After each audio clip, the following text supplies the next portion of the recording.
Hi hello नमस्कार. मी अनघा स्वागत करते तुमचं माझ्या यूट्यूब चॅनलवर, ज्याचं नाव आहे मी आणि अमेरिका.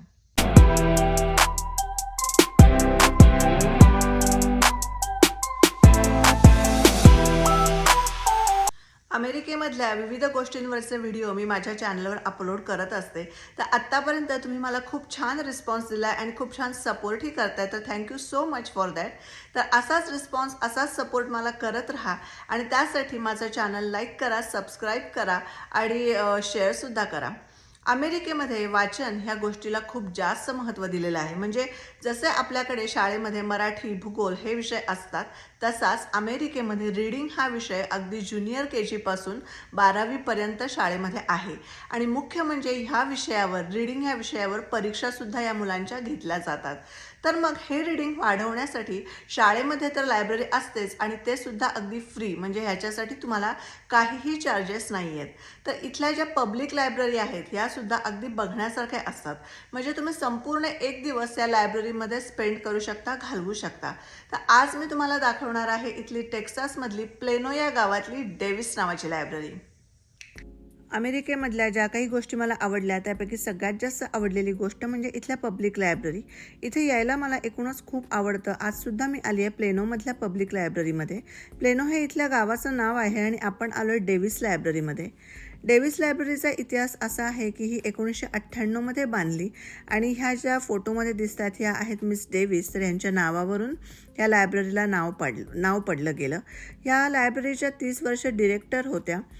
डेव्हिस लायब्ररीचा एरिया जवळजवळ 45,000 स्क्वेअर फूट इतका आहे. इतकी मोठी ही लायब्ररी आहे. हे झेंडे आहेत हे अनुक्रमे प्लेनो, US आणि टेक्सास असे लायब्ररीसमोर हे झेंडे आहेत. लायब्ररीसाठी रजिस्टर करताना तुम्हाला 2च गोष्टी लागतात, फोटो ID आणि ॲड्रेस प्रूफ. रजिस्ट्रेशन एकदम फ्री आणि ह्याच्यासाठी कोणतीही फी किंवा चार्जेस तुम्हाला नाही आहेत. रजिस्ट्रेशन केल्यावर तुम्हाला एक कार्ड मिळतं ज्याच्यावर बारकोड असतो. हे कार्ड मात्र तुम्हाला प्रत्येक वेळी लायब्ररीमध्ये आणावं लागतं किंवा तुम्ही त्याचा फोटोही काढून ठेवू शकता, कारण ते कार्ड स्कॅन केल्याशिवाय तुम्हाला पुस्तकं घरी नेता येत नाहीत. एका वेळेला तुम्ही 50 पुस्तकं नेऊ शकता आणि एक मुख्य गोष्ट म्हणजे हे कार्ड या एरियामधल्या कुठल्याही लायब्ररीमध्ये तुम्ही वापरू शकता. म्हणजे प्लेनोमध्ये जवळजवळ अशा 4 ते 5 लायब्ररी आहेत. त्या लायब्ररीमध्ये हे एकच कार्ड चालतं. आता आपण जाणार आहे आतमध्ये लायब्ररीच्या. हा सगळा जो परिसर मी दाखवला हा बाहेरचा परिसर होता. तर दारावरच तुम्हाला लायब्ररीचे टायमिंग्स बघायला मिळतील की सोमवार ते शुक्रवार काय आहे, शनिवार रविवार काय आहे, हॉलिडे आवर्स कसे आहेत, किंवा तुम्ही यांच्या वेबसाईटवर जाऊनसुद्धा टायमिंग्स चेक करू शकता आणि त्याच्याप्रमाणे लायब्ररीचा प्लॅन करू शकता.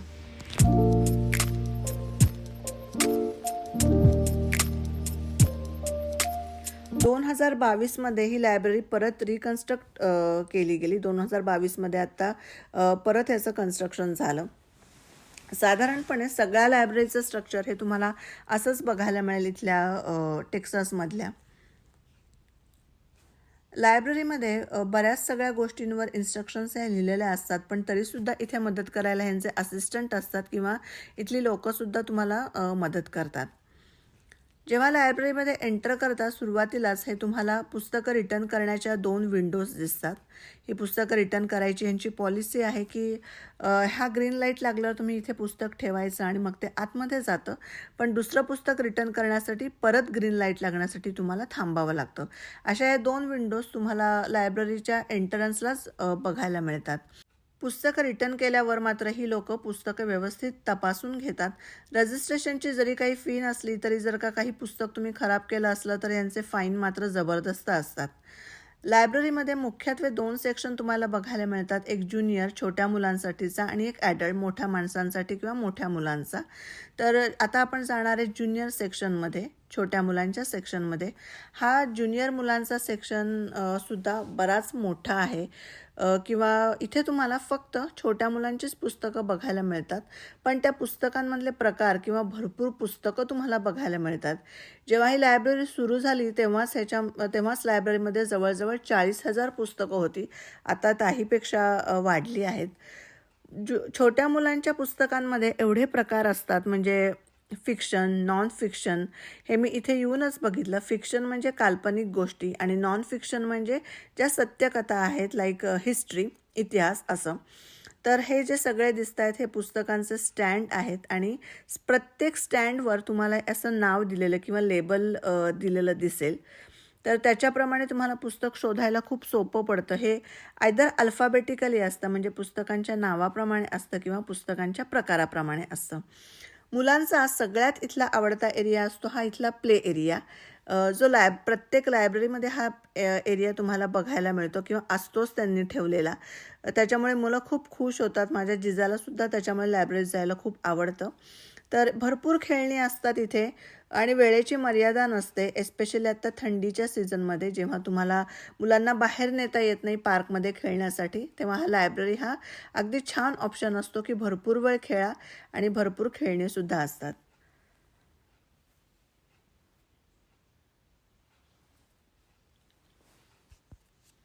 जेव्हा एखादं पुस्तक तुम्हाला मिळत नसेल तर हे असे मॉनिटर्स इथे असतात. तर तुम्ही पुस्तकाचं नाव टाईप करता आणि त्याच्यावरनं बुक सर्च केल्यावर तो तुम्हाला व्यवस्थित कुठल्या एरियामध्ये आहे, कुठल्या सेक्शनमध्ये आहे, या लायब्ररीच्या एरियामध्ये सुद्धा तो तुम्हाला लोकेट करून दाखवतो. त्याच्यामुळे ते पुस्तक तुम्हाला इझिली मिळतं. शिवाय त्या सेक्शन तुम्हाला जर का नोट डाऊन करून घ्यायचं असेल तर इथे ह्या अशा छोट्याशा पेन्सिल्स आणि पेपरसुद्धा ठेवलेला असतो. हा अगदी छोटासा विचार आहे पण हा मला खूप आवडला की किती छान आहे हे. लायब्ररीमध्ये ही अशी क्लासरूमसुद्धा आहे जिथे क्लासेस लेसन्स सुरू असतात. तर आता आपण छोट्या मुलांच्या सेक्शनमधून बाहेर पडलो आहे आणि आपण चाललो आहे ॲडल्ट सेक्शनमध्ये, मोठ्या माणसांच्या सेक्शनमध्ये. तर तिथे जाता जाता हेही मला दिसलं की इथली ऑफिसमधली लोकंसुद्धा बराच वेळ इथे येऊन काम करत असतात. ज्यांना अगदी शांतपणाने काम करायचं असतं, डिस्टर्बन्स नको असतो ते. इथे लायब्ररीमध्ये तसाही आवाज गोंगाट हे नसतोच, कोणी मोठ्यांदा बोलतच नाही.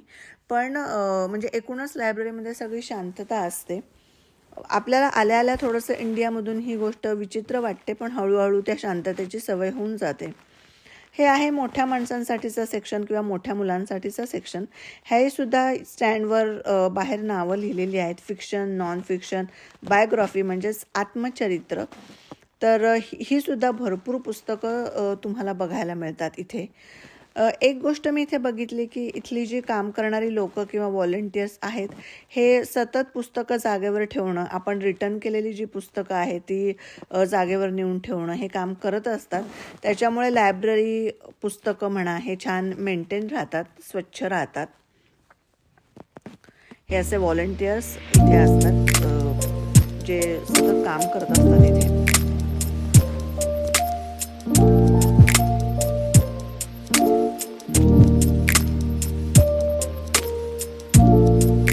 ही जी पांढरी ट्रॉली मध्ये मध्ये दिसते त्यावर तुम्हाला नको असलेली पुस्तकं त्याच्यावर ठेवू शकता. लायब्ररीमध्ये अजून एक तुम्हाला सेक्शन बघायला मिळतो तो म्हणजे मीडिया सेक्शन. तर यामध्ये तुम्हाला सीडीज बघायला मिळतील की या सीडीज तुम्हाला जर का घरी घेऊन जायच्या असतील बघण्यासाठी तर तुम्ही नेऊ शकता. म्हणजे हाही ऑप्शन इथे अवेलेबल आहे. नॉट ओनली फक्त पुस्तकच असं नाही तर सीडीज सुद्धा. पुस्तकांव्यतिरिक्त तुम्हाला न्यूजपेपर, मॅगझिन्स हे सुद्धा इथे लायब्ररीमध्ये बघायला मिळतात आणि अगदी नॉवेल सुद्धा मिळतील. हा यांचा कॉन्फरन्स हॉल आहे किंवा कॉन्फरन्स रूम आहे. म्हणजे मला काय सांगायचं की लायब्ररी ही फक्त लायब्ररीच नसून यामध्ये तुम्हाला क्लासरूम बघायला मिळाली, प्ले एरिया बघायला मिळाला, कॉन्फरन्स रूम आहे. तर असं सगळंच या लायब्ररीमध्ये बघायला मिळतं. म्हणजे तुम्ही जवळपास एक दिवस इथे असा छान घालवू शकता असं मला वाटतं. तर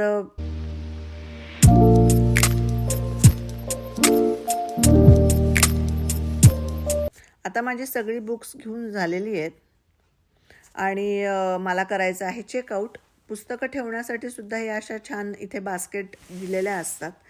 तर पुस्तकं चेकआउट करताना आता तुम्हाला लागतं ते म्हणजे कार्ड ज्याचा मी उल्लेख केला होता. त्या कार्डवर बारकोड असतो. हा बारकोड इथे स्कॅन करायला लागतो. तुमचा पिनकोड तुम्हाला टाकायला लागतो आणि मग तुम्ही पुस्तकं स्कॅन करू शकता किंवा पुस्तकं चेकआउट होतात. तर हे जे आयताकृती मॉनिटर आहेत जे चेकआउटसाठी असतात हे सुद्धा लायब्ररीमध्ये तुम्हाला ठिकठिकाणी बघायला मिळतात किंवा भरपूर प्रमाणात अवेलेबल आहेत. तुम्ही पुस्तक स्कॅन करताना आयदर एक पुस्तक ठेवू शकता किंवा पुस्तकांचा गठ्ठा ठेवू शकता. फक्त तुम्हाला बघावं लागतं की पुस्तक तुमचं चेकआउट झालं आहे की नाही ते. जेव्हा पुस्तक चेकआउट करत असता तेव्हा स्क्रीनवर 4 टायटल्स येतात. पुस्तकाचं नाव, पुस्तकाचा ID, तुम्हाला कधी पुस्तक परत करायचं आहे ते आणि तुमचं पुस्तक चेकआउट झालं आहे की नाही. तर अशी ही 4 टायटल्स ही स्क्रीनवर दिसत आहेत. चेकआउटसाठी ही अशी टिक येते. तर ते तुम्हाला बघावं लागतं आणि पुस्तकं परत करण्याची ही जी तारीख आहे अर्थातच ते तुम्हाला ईमेल करतात, रिमाइंड करतात की तो पुस्तकाची ड्यू डेट आलेली आहे. पण जर तुम्हाला जमत नसेल तर तुम्ही ऑनलाईनसुद्धा रिन्यू करू शकता. हा पण ऑप्शन त्यांनी ठेवलेला आहे. तर अशा प्रकारे आपली सगळी पुस्तकं चेकआउट झालेली आहेत. आम्हाला रिसीट हवी होती म्हणून आम्ही येस ऑप्शन म्हटला. नको असेल तर तुम्ही नो क्लिक करू शकता. हे सेल्फ चेकआउटचे किंवा पुस्तक चेकआउट करण्याचे काही नियम आहेत, त्याचा मी हा फोटो काढला होता.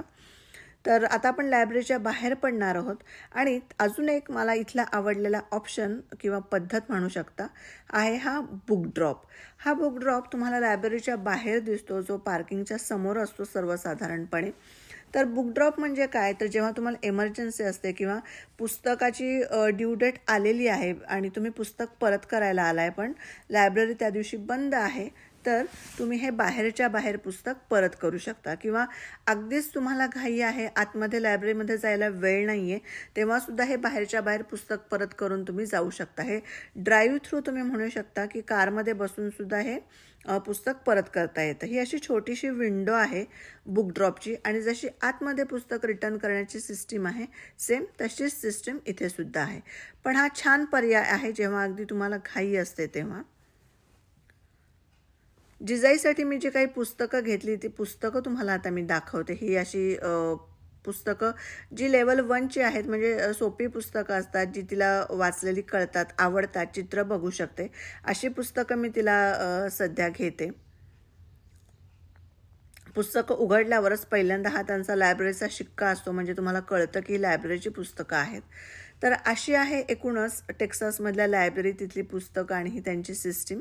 तर तुम्हाला हा लायब्ररीचा व्लॉग कसा वाटला हे मला नक्की सांगा आणि असे व्हिडिओज बघण्यासाठी प्लीज माझं चॅनल लाईक करा, सबस्क्राईब करा आणि शेअरसुद्धा करा. Thanks for watching and follow for more.